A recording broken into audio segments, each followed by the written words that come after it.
কোনো একদিন আমার বড় সিনিয়র ভাইদের সাথে আড্ডায় আমি বসেছিলাম, তো হঠাৎ আমার প্রশ্ন হলো, এই রাকায়েত, তুই জীবনে এত বই পড়ছে, একটা বই কি পড়ছো?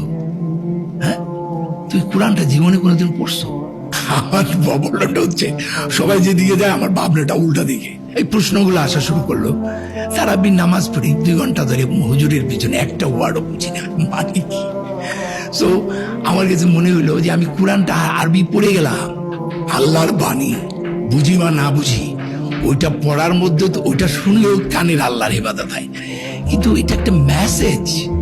6236টা আয়াত আছে, প্রত্যেকটা আয়াতই একটা বাণী। আমি কোন ল্যাঙ্গুয়েজে, তার চেয়ে বড় কথা মূল বাণীটা তো আমি আগে বুঝবো। তার কারণে যেটা হলো, আমার হঠাৎ করে মনে হলো,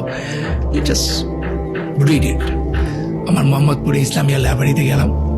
আমি টকিং অ্যাবাউট 2006-07 এরকম একটা টাইম। ভাই, আপনাকে আমাকে একটু অনুবাদ দিবেন, একদম বাংলা, খুব ভালো, শুধু বাংলা, আরবি থাকবে না। বলে আছে বিচারপতি হাবিবুর রহমানের, আমাদের জাস্টিস, ইনি তো ওনার একটা। আমি তাই নাকি? আমি শুনেছি কোরআন